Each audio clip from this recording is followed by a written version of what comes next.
John, it's just you. Yeah, now they're coming, you know. Okay. I'll see. It's all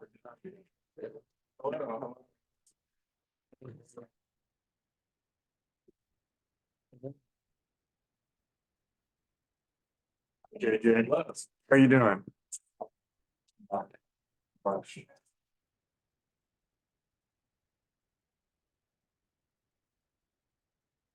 So we'll give it. Let's see. It's 2 minutes. What else comes up?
Fantastic.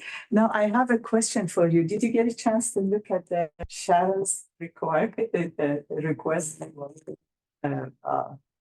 Oh, was something emailed me? I don't know if she talked to you about it or not. The area that you're working, Oh, gave her okay. the number, but Okay. she took out all the. Oh. You Right. remember? Oh, yeah, she did ask me Yes. for you can. what is labeled DNC. Yeah. Exactly. Yeah, no problem.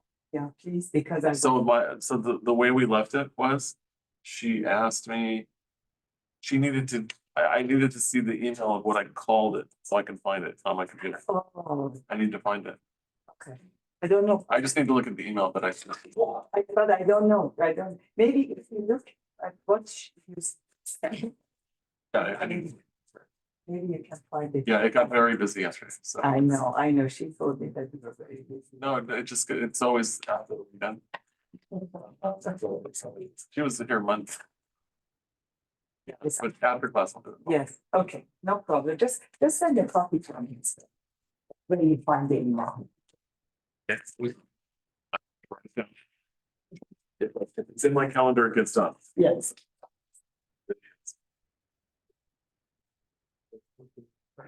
I didn't send you the full thing. No. That's very strange. She has, I see. I didn't get a copy. It's like when usually I don't. Actually. So I just want to tell everyone that.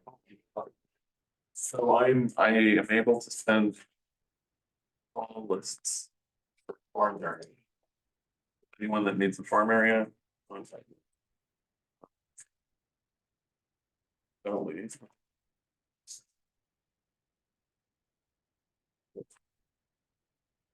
See.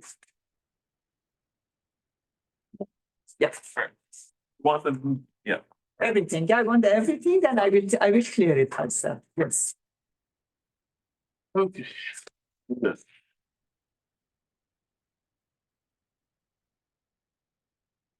Got it. Video. Video. Let's go see some better. All right, so today we're gonna talk about lease backs. A lease back is when a seller stays in a property after close of escrow. They're leasing back from the buyer. So we talked about all those different issues. Before we get into that, does anyone have any questions on any? The contracts? Okay, because I have to ask, because, today is August 21st, and everything became law 4 days ago. So all these new contract laws 4 days. Okay, so, to access our CAR dot, go to CAR.org. .org. And then you will log in. I'm in.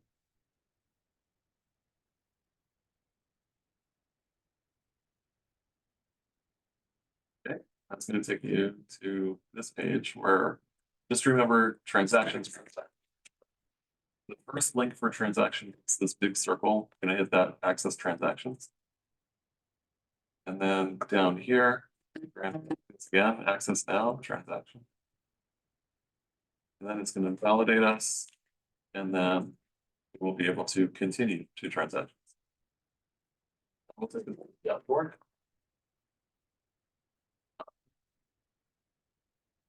So this is the transaction page actually, and dashboard is different, but either it's or the transaction page, it doesn't matter. There's this button that says new. If you click new, it will ask you to create a transaction. So if you're going to be writing an offer, you'll press new and then you'll say new offer. So we'll push that. It's going to ask you to name your transaction. I would usually name my transactions with the property address, usually. Even if it says name, but I usually name it by the property address. That's the easiest way to find it. If I was doing just a buyer broker agreement, representing a buyer, but I don't have the actual property yet, then yeah, I'm gonna put their name in. So that's, we'll press residential and then you'll press save. That'll create a transaction. So I was looking, at the class today. I just ended the transaction lease after sale. That's what we are talking about today. That's the name of this transaction that I created. And then there you have these tabs over here. This one is documents. So I'm going to click on the documents tab.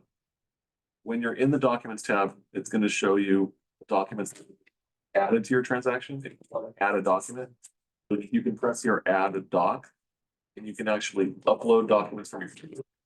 Add forms. The instant forms. This is usually what you're going to be going here for, is to add a contract form. So that's what you would do. You press add form. So again, you press from this screen, you would press add doc and then add form. And that will pop out a window on the right side where you can search for documents. So if you don't press add doc over here, you can just go straight over here to the right where it says all forms and click it. That'll do the same exact thing. Just to point out real quick, the first drop-down box here is the libraries, form libraries. So we're looking at the California Association of Realtors forms. Just, when you have time, just take a look at what's here. California Association of Realtors. There's CAR sample letters. Sometimes you'll find stuff here in sample letters that aren't in the CAR. So letters should be anything. If I'm trying to find a form for a certain situation, I might click all and then search instead of just looking in the California Association of Realtor library. There's also this California Electronic Publications library. So that's stuff from the state of California. So I would look at it. I downloaded here a San Francisco Association of Realtors. It was free and I just downloaded it. I don't know why I was offered to download it for free. Maybe you guys are too. I have no idea, but ever since I downloaded it, it's been in my CAR library and it keeps updating. Um, Very rarely, I think maybe once in the past, however long I've had it, maybe once, I've found a contract there that they have, I thought was cool, that we don't have. All right, so let's get into it. So we are now writing an offer on a property and we're calling the listing agent and saying, what does your seller need? Besides price, right? I want to get my offer accepted. Right? That's my whole job now is to get my offer accepted. What does the seller want besides price? Obviously, the seller wants the most money they can get, obviously. What else do they need?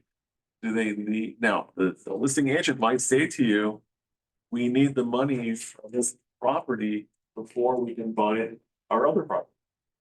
Right? That happens all the time. The seller is taking all that money from the sale to go buy another property. So the seller might need to stay in the property for a few days to take the money and use it to purchase the other property and move into it. So that could be something that the listing agent is telling us. So let's take a look at the purchase agreement. So here is the residential purchase agreement that you're going to fill out. And you're going to get to a point here in the purchase agreement where it says possession. Okay. If we don't touch anything, when is possession? It's upon notice of recordation. So there's a grantee and it says seller for consideration hereby grants this property to buyer A. That's the grantee. That gets recorded. When that gets recorded in the county, property now belongs to buyer A. So upon notice of recordation. That is if you don't touch anything in the contract, that is when the buyer owns the property and will take possession. All right, if the property is going to be occupied by the seller after close of escrow, then you're gonna have to choose one of these boxes. If the property has a tenant in it, you're gonna check this box. Tenant occupied property addendum. Now this addendum, let's take a quick look at it. Tenant occupied property addendum. If the property has a tenant, one says tenant to remain in possession. If you check this box, property to be delivered vacant. You might be buying duplex. Maybe only one needs to be vacant, right? Because the one that they're going to own or occupy. So you would check this box and you would say the proper one unit, you'll just say one unit can be delivered vacant, the one I'm moving into. So it's really pretty easy. So we'll go back to the purchase agreement. All right, so we got to choose one. Right, so seller occupied. Now we have to decide which form we're going to use if the seller is staying. All right, so this says how many days after close of escrow? 29 or fewer or 30 or more. California Association of Realtor Form SIP is going to be attached if there's 29 or fewer days. And the CAR form residential lease after sale is going to be attached if there's 30 or more days. This one is residential lease after sale, and this form is called seller in possession. So California considers anyone staying 30 days or more to be a tenant. That's a tenant. Anyone staying 29 days or less is not considered a tenant. They're considered an occupant. The seller in possession is granting a license to remain. I called the city of Beverly Hills a few months ago. And I said, hi, this is JJ Wallack. I'm calling from Keller Williams, Beverly Hills. I wanted to know your take on this situation. If I have a buyer who's buying a property and the seller is staying past close of escrow for a week. If they stay past the week, will you come and get them out of the property? City of Beverly Hills, right? They said not without a court order. They said that's a civil matter, but it has to go before a judge. So the city of Beverly Hills will act, but they want a judge to say, yes, act. They're not gonna go do it themselves. Okay. They said the person that I spoke to also said to me, people that do Airbnb, or short-term leasing, usually contact them in way in advance. Like if there's an issue, they're contacting right away. Because let's say someone's there 14 days, that they have a permission to be there 14 days, but they stay day 15. They don't wait until day 21 to contact the police and try to get them out. They do it immediately as soon as they're staying late, because once it hits day 30, that's the danger. Once someone is in there at day 30, they're considered a tenant now. Paying rent or not paying rent, they're now considered a tenant. Yeah.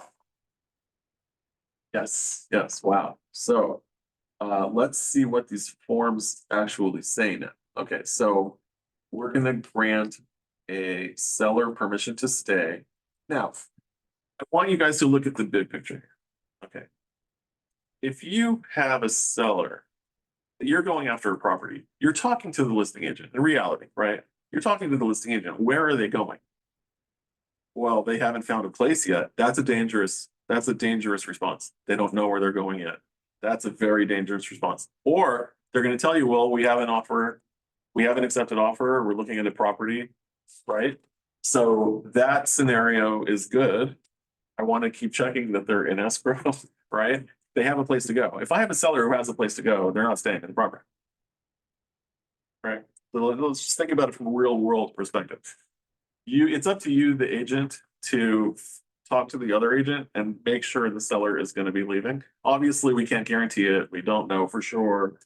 But chances are, if the agent is saying to you, they're buying another property, obviously they're going to be leaving, right? So that makes me more comfortable. Okay, so let's just look at the first one, is the seller license to remain in possession. So this is for 29 days or less.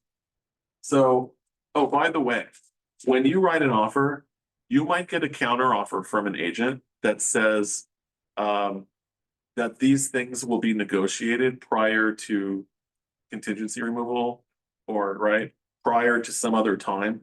I think the time to do this is now. I like to get these things hammered out now, not leave it up for future discussion. So why? Because one of the things that we're going to be asking for is a security deposit. And sellers are going to be insulted when you ask them for a security deposit on their own property.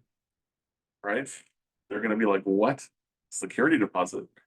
What do they think? We're going to ruin our own house? I always make it about the mover. Right? So when I'm talking to the other agent, I'm going to say we're asking for a 5,000 security deposit or whatever, 3,000 security deposit. It's not because of the seller. It's because we want to make sure the mover doesn't cause damage when they move out the furniture. So always make that about the mover. If you are buying a 2-story house and big furniture has to go down the stairwell, it's so easy just to bang into the wall going down the stairwell with a piece of furniture, right? Some movers are really careful and some movers slip and, accidents happen.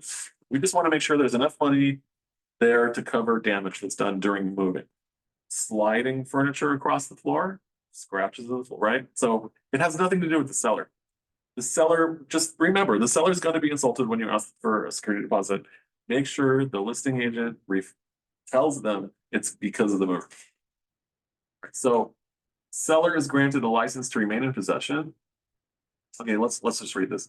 This addendum is intended to grant seller a license to remain in possession and use of the property after close of escrow. It is intended for short-term occupancy, 29 days or less. If occupancy is intended to be for 30 days or longer, then you need to use form RLAS, which is residential lease after sale. Regardless of the length of time, buyers advised to consult with a qualified local landlord attorney. Yes, okay, so this should be in bold. It is. Local rent control or other law regarding tenants' rights may impact buyers and sellers' rights and obligations. Close of escrow shall be day 0 for the purposes of counting days. Okay, here is the advice. If you, buyer, are thinking about letting a seller stay on the property, you better check with your local landlord attorney to discuss if you're creating a landlord-tenant relationship. All right, so yes, there is a relationship there, it's gonna be someone living in a house. So let's talk about what's happening here. The seller has homeowner's insurance on a property. The buyer is getting a new homeowner's policy on the property they're buying, right? So the buyer's homeowner's policy is kicking in on the day of close of escrow. The seller's homeowner's policy is canceling that day. We need to make sure that the seller has a renter's insurance policy. Okay, that's gonna cover their contents. If someone slips and falls on the property while the sellers are moving out, that's on the buyer. It's on the buyer's homeowner's insurance. Right? So I want to make sure that the seller who's staying has a binder from their own insurance company to have a temporary liability policy, naming my buyer as an additional insured on their policy.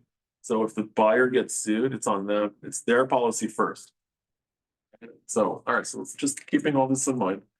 Okay, so seller is granted a license to remain in possession for however many days. Or until a specific date, until 6 p.m. Okay, seller has no right to remain in possession beyond this term and may be responsible for court award damages if seller does remain. Maybe. All right. Consideration.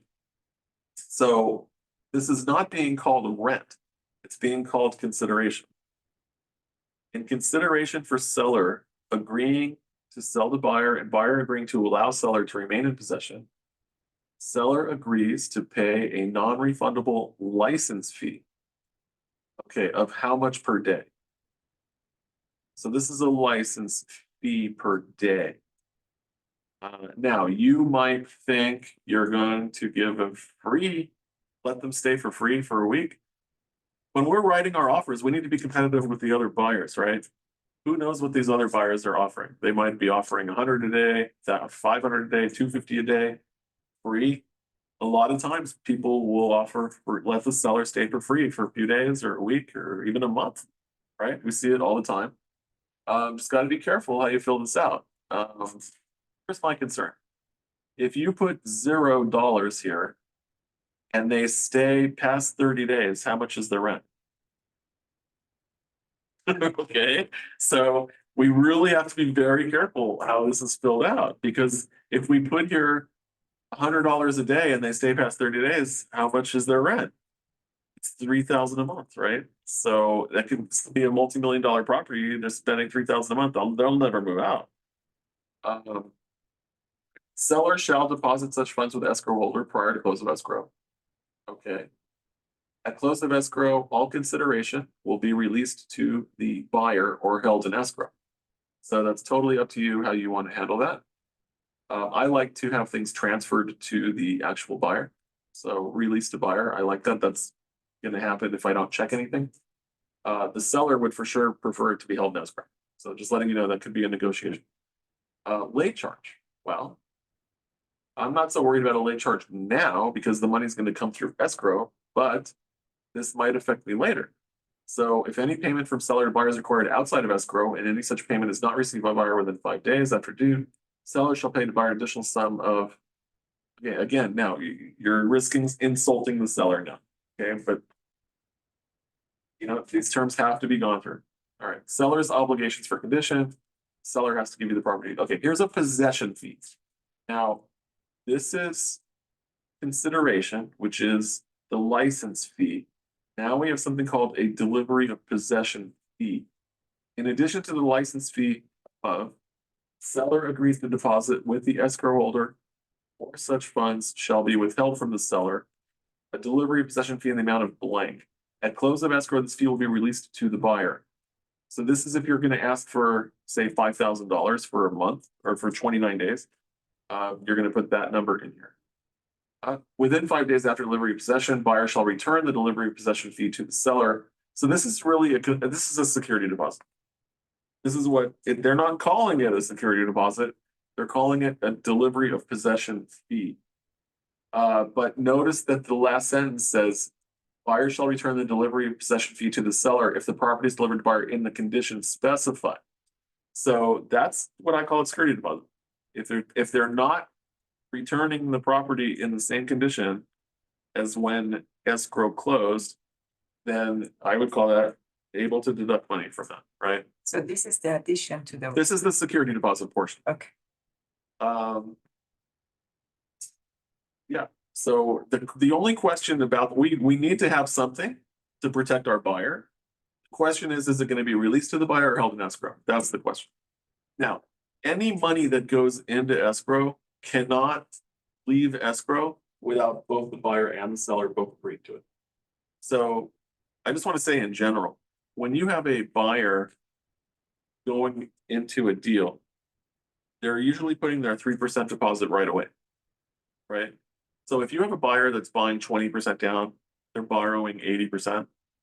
So they put 3% deposit. Right before closing, they have to put their 17% balance of down payment, right?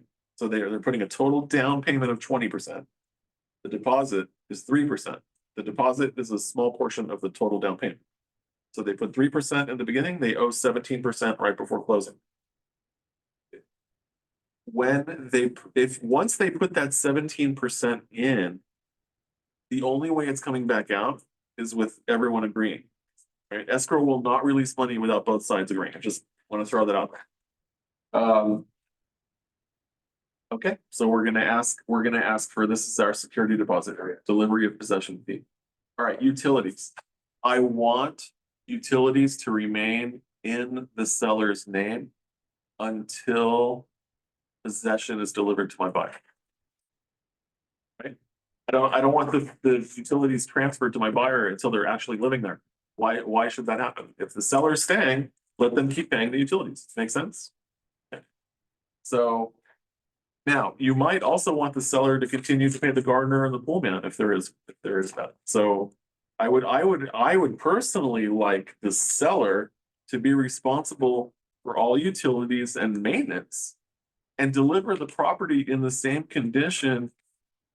I want to put the seller I want to put the responsibility on the seller to give my buyer the property in the same condition. So we have to keep this in mind. If something breaks, does the buyer now need to fix it?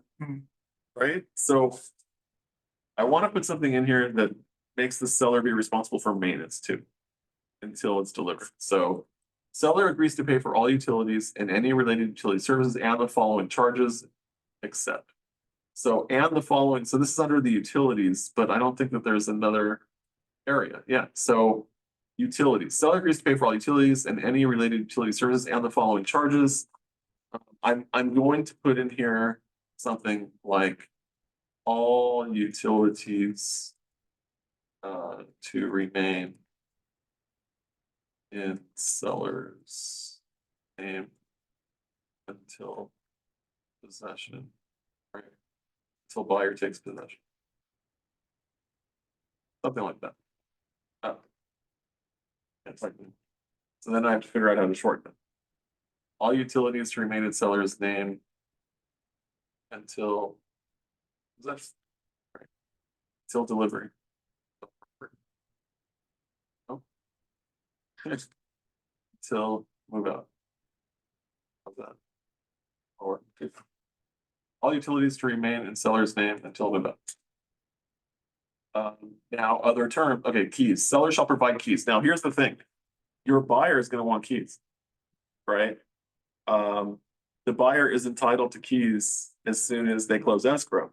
But your seller is gonna like, I don't want to give them my keys yet, right? So let's look at this, what this says. Seller shall provide keys and other items necessary to access the property as required in the agreement at close of escrow. If you check this at the end of the term. So you have to check this box that they're not gonna get keys.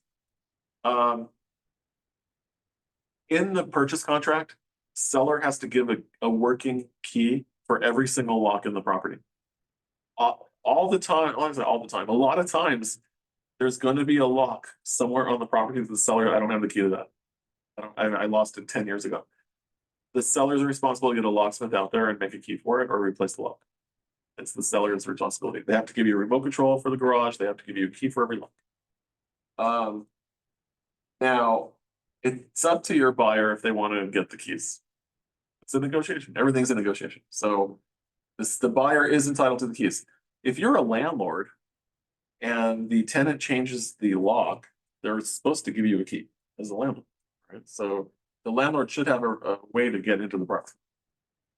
Insurance, all right, let's look at this. Seller's personal property is not insured by the buyer. And if applicable, not by the owners association against, so that's the HOA. Seller is advised to carry seller's own insurance to protect seller from such loss. Now, that is just a clause. I might go here to other terms and conditions, and I might write something like, seller agrees to have a renter's policy in place.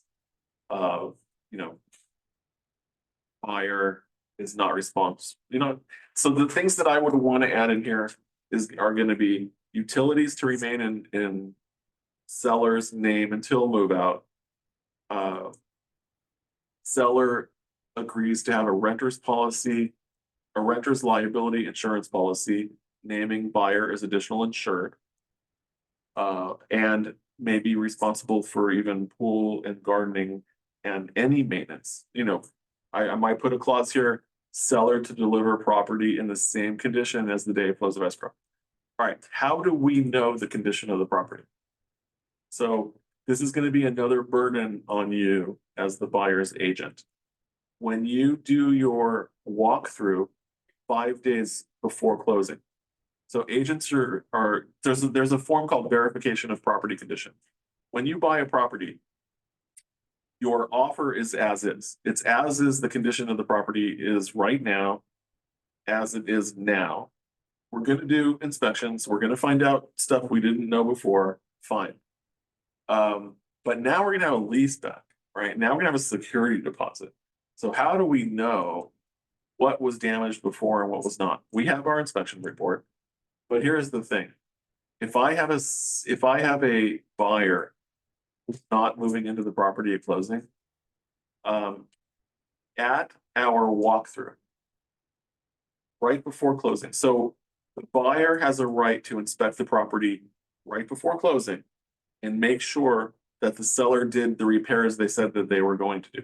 Remember, we gave a request for repair after our inspections, and we asked the seller to repair some things. We have a right to go in right before closing and make sure those things were repaired. Even if we didn't get repairs made or there was just a dollar amount credit agreed to, the buyer still has the right before closing to make sure that the property's in the same condition. So at that time is when I'm bringing my phone and I'm putting it on video and I'm recording the condition of the property. And I'm getting the floors, I'm getting the walls, I'm getting the corners of every door, the corners of the walls, because that's where furniture is going to hit. I'm looking for scratches in the floor. I'm getting different angles of the lighting hitting the floor to make sure I got the scratches. It's really hard to video stuff when there's nothing wrong with it, because that's not where your eye goes. Your eye goes to places that have issues. And if there's no issue on this wall, you're not going to be paying any attention to it. But those are the things you need to pay attention to. Pay attention to the things that are perfect. And just make sure, take as much video as you can. You're doing your best. That's all we can do. So often, I always do video before a lease. Before the tenant moves into a property, I do about a 45-minute video. And I go through the property. I record everything on the property. A lot of times, when the tenant moves out, the landlord will want to deduct from the security deposit. And the tenant didn't break it. It was broken before the tenant moved in, and the landlord doesn't remember, doesn't even know. So I will always have that video to go back to make sure. So I believe in being fair. I'm not going to ask, can't deduct something from a tenant. They didn't break it. That's not fair. So, all right. So that's the seller in possession. The license to remain in possession. Does anyone have any questions about the license to remain? 29 days or less. The other one is going to be the residential lease after sale. Now, this is a full-blown lease. Next week, I'm going to have my leasing class. So we're not going to get so crazy into this. But understand, you're going to be filling out a lease. This is crazy. Well, we are in California. And California is very, very, very tenant sided. Like- And, huh? I like that for myself. We're having property management problems and then we're gonna be able to be successful. I mean, California. If you are in the landlord business, it's a business. And your business is to maximize rents. Not to be Mr. Nice Guy. When I started real estate, and my general nature is a nice person. If when I started, if I thought if I had tenants, I would be nice to them. Of course, why wouldn't I be nice to my tenants? Of course. But when they're a day late and they say, oh, it was a rough month, all of a sudden it turns into month 2 and turns into month 3. So if your business is being a landlord, you have to run it like a business. And unfortunately, sometimes you can't you can be the nice person, but it's affecting your money. I mean, I have seen buildings where the landlords have not raised the rent in 30 years. And the building is worth, fraction of what they could get. So had they raised rents all of them. So yeah, there are nice landlords that don't raise the rents on their tenants. There are. But it does the family inherits a building that they can't sell. They can sell it for 600,000 when it would normally sell 3.5 million. So yes. Try and hire property management so you don't have to do it directly. Yeah. And then you're like a landlord, like a Correct. separate entity. at that point. If a property is managed by a property management company, it's strictly business. Right? I was Separated from it as a Yes, landlord. so I was managing apartment buildings a long time ago. And tenants would call me and say, can I get the number to the landlord? Right? Because I need to ask them a question.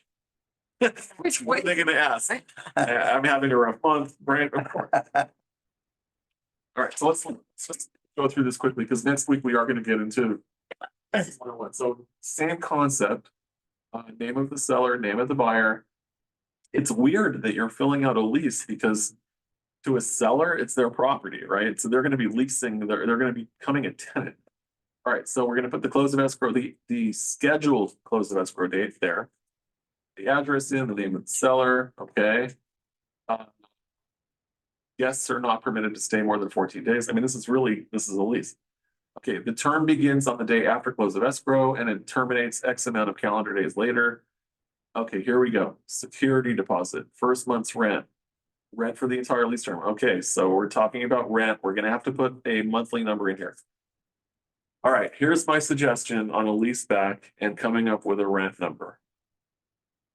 Let's say you're giving a free month rent. Okay, the buyer's allowing the seller to stay for 1 month for free. We have to be clever. We have to be clever about this. I would put in here, tenant agrees to pay $10,000 per month. And then I would put in additional terms. If seller moves out on day 30, this amount will be waived. Okay. Right? Now, what I've just done is I've given them a free month. But if they stay, this is the monthly rent. Right? Because I have a rent amount here and that's what will be enforced by the court. So if I put a big number in here, but agree to waive it if they move out by a certain day, I've told them you now have free rent, but if you stay past this day, you'll owe what you've been for, and you're gonna owe this amount every month going. You have to give them free rent, but. No, I'm just saying, if you're competing with other buyers, Oh. let's say you say you have an offer on my listing, Right. and I say, John, I have 5 offers on this property. Uh-huh. 2 of the offers that I have are offering free rent to my sellers for a month. What are you gonna do? You're gonna go back to your buyer Yeah. and you're gonna say, JJ has 2 other offers that the buyers are offering free 3 months rent. Right. So now how do you protect your buyer? Yeah. You give a 3 months rent, but you have to put a number. If you put 0 here, it's the rent after 3 days. It's gonna continue to be 0. you have to protect your buyer. So the way that I think to do this is to put a high number here and then have a clause that says if the buyer moves out by a certain, if the seller moves out by a certain day, then this fee is agreed to be made. That's how I would do it to protect my. Okay. Rent. So rent should usually go through escrow. So what does that mean? It means that when the seller sells their property, the seller pays all their expenses and whatever's left goes into their checking account, right? Or their savings account, whatever, wherever it's going. If the rent is going to be paid to your buyer in advance, it'll just be transferred through escrow. So the seller will get less proceeds and some of that will go back to your buyer. It's fine. So we need to discuss if they're gonna stay, like, what if they're staying 60 days? All right, how is that gonna be paid? So something to talk about. Okay, now we have a security deposit. Again, I'd like to have 5,000. The seller's gonna be insulted. You're asking me for a security deposit on my own property that I've lived in for 20 years. What do you think I'm gonna do to my own property? It has nothing to do with the seller. This has to do with the mover. Okay, just make it about the mover. Okay, we want the security deposit to be paid through escrow. And is it gonna be held in escrow or is it gonna be transferred to the buyer? So that's up to you. If it's held in escrow, let's just talk about that scenario. There's a $5,000 deposit in escrow. The seller moves out and there's damage. Now what? There's 5,000 sitting in escrow. The seller is saying, I want that 5,000. The buyer is saying, you damaged the property and there's 2,000 in damage. I'll release 3,000 to you, but I want 2,000 of that. Or fix it and I'll give you the full 5,000 back. So again, escrow needs directions from both parties. Okay, so there's going to be a negotiation there. If the money is in escrow, nothing's being released to anyone, the buyer or the seller, until both parties agree. If the money is released to the buyer will have to write a check after they move out. So that's something to think about. Wouldn't it be better to keep it? It's better, it depends who you are. Yeah, Are you the buyer or the seller? but even if you're the buyer, wouldn't you?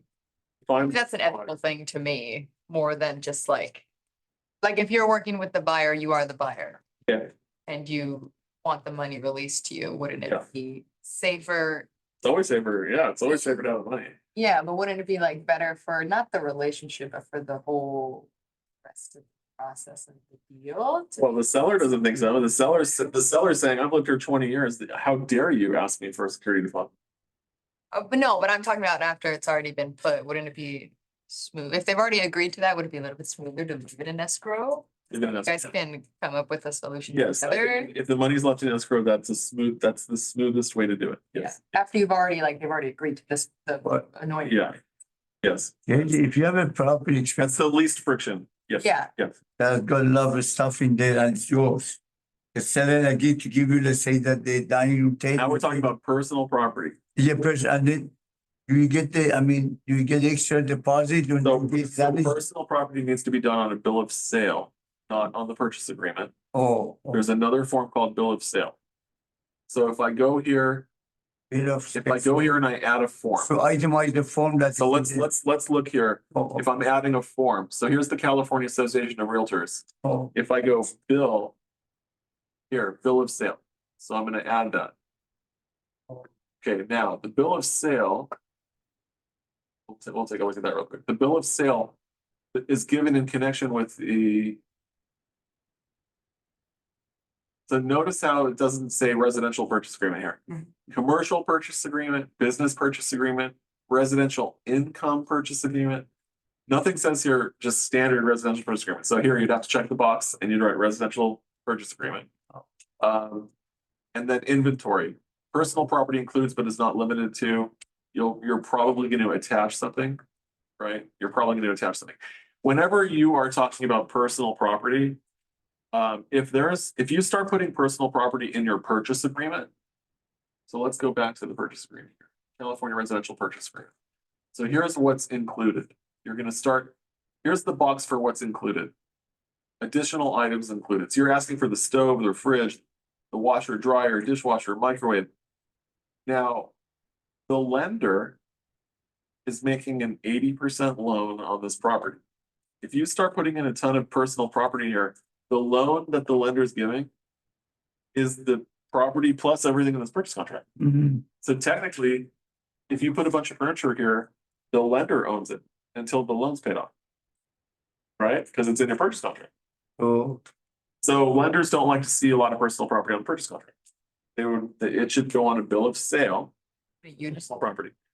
So my recommendation is to anyone who your buyer is interested in the furniture that's in a property. When you do inspections, when you're at inspections, take a picture of every single piece of furniture. I would tell my buyer, take a picture of every single piece of furniture that you're interested in. And we're going to print a page of each thing and we'll put a price on it to make an offer to the seller. And you'll want to have that attached to your bill of sale. yeah. And then look at the condition of the piece, right? So you take pictures, take condition. That's the way to do it. John, you're talking about very expensive furniture, right? Yeah. It's a bit- Want all that personal property on there anyway, You don't want it all. technically means that the I mean- bank. Correct. That's correct. Stuff. That is correct. That is correct. They're not, The bank doesn't want to do that. They don't want. They can own the appliances all they want, but Yeah, the actual stuff you're putting in there, right, correct. Yes. Yeah, the lender doesn't want to see it. like they're owning my couch. Okay, security deposit shall not be used by the tenant in lieu of payment of last month's rent. How many times do tenants say, do I need to pay the last month's rent? You have my security deposit. Okay, so there's a clause in here, of course, we want them to pay.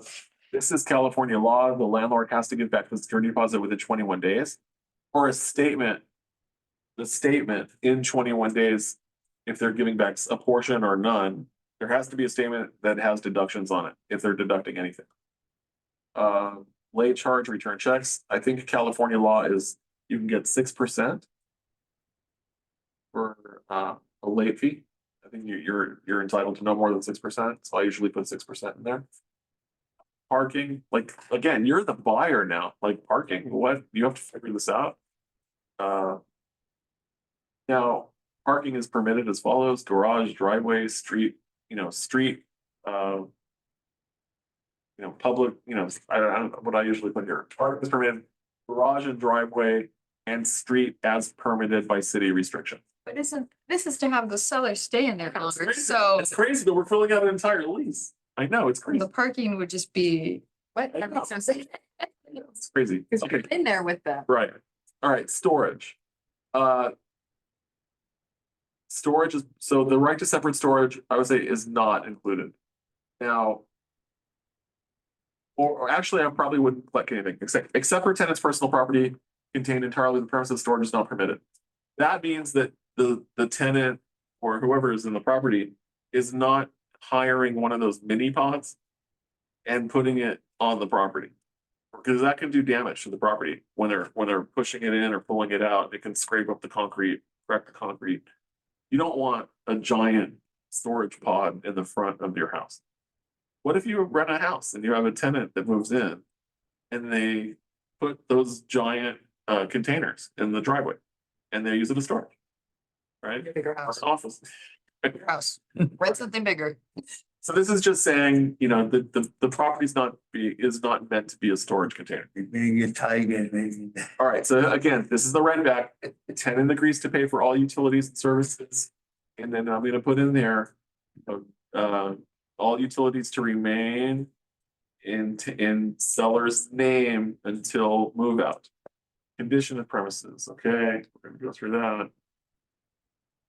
All right, so the tenant's gonna water, the tenant's gonna maintain.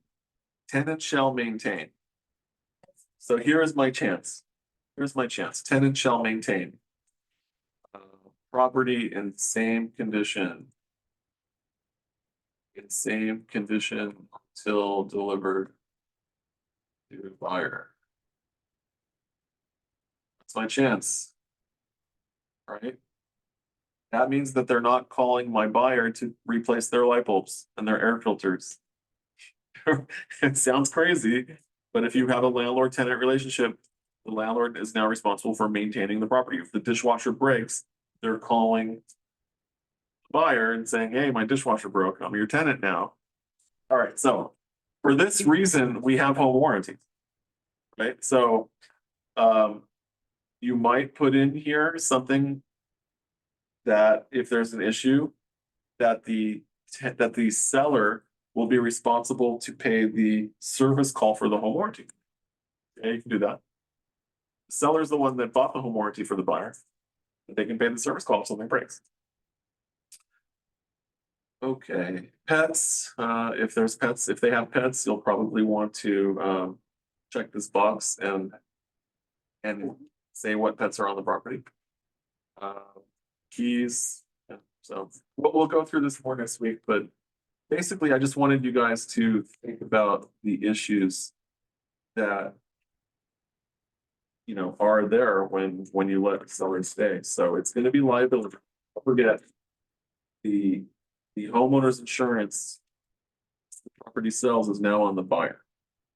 So if someone hurts themselves, it's on the buyer. So we want the tenant or we want the seller to have renter's insurance, the liability policy that covers the buyer as an additional insured. We want a security deposit in case there's damage when they move out, done by the movers. And the way to give free rent, if you're gonna do that. Look, your buyer does not want to be a landlord. They're buying it to move in, right? So I would put a high dollar amount as the monthly rent and then forgive it or discount it at move out. That's how I would do that. So if they do choose to remain, it's gonna be at a high dollar amount, which will force them out. Because they're not. But the first month that they stay, you charge them, let's say that the rent is about $10,000 a month. You don't charge them higher than what is So you, the rent. yeah, if you're trying to come up with a rent number, it's usually PITI. Principal, interest, taxes, and insurance. Oh. That's the carrying cost of a buyer. The buyer gets a loan, so that loan has principal and interest. Right, so you add They have to that. insurance, and they have property taxes. Right. So escrow knows exactly what the daily cost is to a seller. To add to Because, the rent. because escrow does all the prorations. So they know the daily cost of how much it costs a seller to hold a property. It's gonna be how much their mortgage payment is, plus their insurance, plus the property. So it's called PITI. PITI. Yeah. Principal, interest, taxes, and insurance. Plus HOA fees, it's an HOA. Don't forget that one. If it's a condo plus Or a maintenance fee, I've learned about maintenance. maintenance fees. So back east, we call HOA fees are called maintenance fees back east. I meant here though, I did So- a small lot subdivision and it has a maintenance, fee, Maintenance but not HOA Interesting. or like the grounds. Yeah. So if there's any additional fees, like, But I feel like that's the same. so some properties have solar. There might be an additional check that's made to a solar company. I know Tesla, people pay maybe 200 a month to Tesla instead of paying an electric bill. So yeah, I gotta just. Weird. What do you, That's it for this class. It's a short class. Next week we'll do Lisa's. JJ, what's it made in the house? And the tenant said, I want to keep the maid in the house. That's maid. Oh, the maid. There's a maid in the house. And they say that I want to keep the maid in there. Yeah. We say, are you coming? I mean, whose responsibility is that in case something happened to maid or? So the seller has a responsibility to deliver a vacant property. Okay, so he has to take them out, the maid out. The seller has to give you a vacant property. I don't think Because he the wants to maid is take the gonna, maid to like, his new property. Gonna stay there and work with a random family too, because she or he has probably worked with the family that was living there before. And Yeah, but I like to use the You know, maid that but what did. if he's hoping they'll take her with them, Right. you know, Right. it's like she probably worked. Yeah, I mean, for time, the just seller living- does have. Yeah. But I'm in that situation right this second. What a nice life. Right that this might second, be. I have a property that has not been occupied for years. But they've been paying someone to house it. That person does not have a place to go. They've been being paid to live somewhere. Right? So now they're gonna go from being paid to live somewhere to have to owe rent. Or what's gonna happen? How are they gonna get them out? I don't know. But that's different, because that's just a house sitter, that's just versus like a maid that's No, been you taking care can't of get a them out. family. Right. Yes, you would hope the family has some loyalty or allegiance. Yeah, and they take her with them. All right, any questions? So what's? Yeah. Yes. Oh, go Richard. Tomorrow. Tomorrow is bold. Oh, okay, So I will be in the office, happy to help anyone that needs help. But usually as KW culture, we don't schedule things during bold because we want to promote people going to. I just want to kind of brush up on those. Okay. Okay. I know all the rules, but I just want to make sure I know. Okay. Okay, happy to go over some. Right. All right, happy Wednesday, everybody. So just to tell you, next week on Wednesday, we're gonna do leases. That's gonna be the residential lease agreement. It's gonna be the lease listing agreement plus the lease. And we'll go through it. And there have been changes because the lease listing agreement now only talks about the commission to the landlord's agent. So we'll talk about that. I have a question. Yes, I am in a lease okay, and we have a new property management company who have already been sued in the past for being shady. Okay. So I don't know how they got hired. But I did a maintenance request because for plumbing, because that's one of the things they're required to maintain to make it habitable, which I know and they should know. They did the thing, they cleared the drains because they weren't draining, and then they told me that if they have to do it again, it would be quote unquote tenant caused damage and they would have to charge me.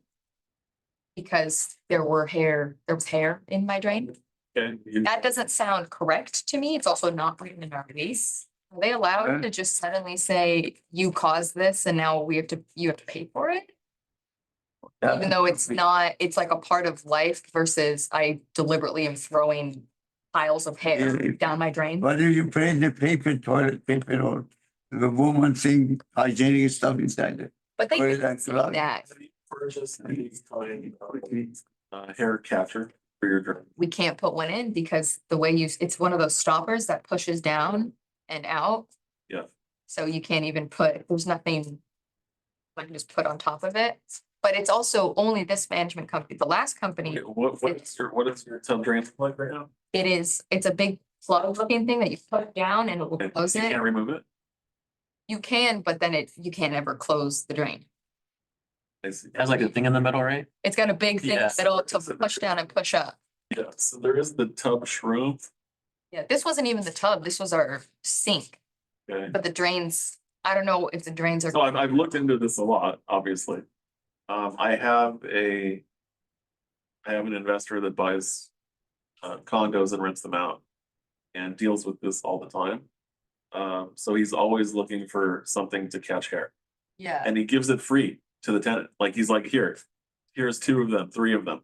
Please use these so the drains don't back up with hair. Like, But they're stating it as if right. So here's. air coming out. No, like, so actually- hair does clog drains. Right, but they're stating that that's a damage that I'm actively or like It's a- intentionally it's a- doing when it also states in our lease, the only reason you'd be liable as a tenant is if you've intentionally damaged and deferred the maintenance of something that then damages the rest of the property or the community areas, not a request to have plumbing work. Because if we didn't request to have it work, it would then start to damage other pipes, I'm sure, in the future. So from my perspective, I would want to make sure that the plumber who does come out isn't gonna take a picture of some hair that he pulls out of the drain.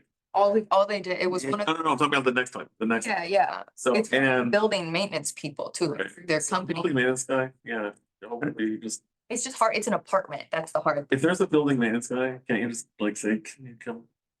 You have to do they have You a have to- portal and you have to do a maintenance. You have to, request. yeah, Yeah. I understand. They also have like, I understand. they tried to they came in without a portal ready for tenants and they tried to have people wire them money for rent because they missed it on time, which also isn't in anyone's lease. They've been sued for discrimination and.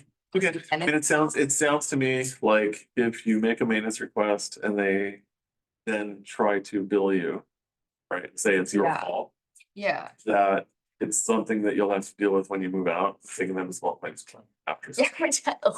I know, that's what it is. Yeah. I guess It's like, it makes me wanna like not do maintenance requests anymore, which, have to appear in court with Right. release and say they built something that I wasn't responsible for. yeah, and it's also the issue of like, we could have someone come out and do it and then try and deduct it from our rent, but I don't think they'd be okay with that either. Right, I'm sure that there's something in the lease that says that you're prohibited from doing that, even though the law Yeah, allows you. yeah, we haven't looked Right. that close. We looked at what actually. The law does allow you twice a year to something that you've requested be fixed and needs to be fixed. It allows Yeah. you to do it yourself and then deduct from the rent. But I'm talking about like, yeah, in the I've future. seen leases say that you can't do that, but that's going against the law, so Yeah, just if, I had a situation where I charged the tenant for them putting the hair and. Yeah.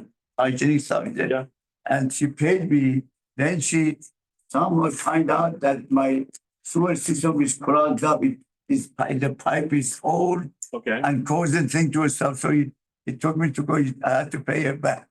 they also That's told me insane. that it said in their report I that think- what they found, the clog was 20 feet into the pipe, which makes me think it's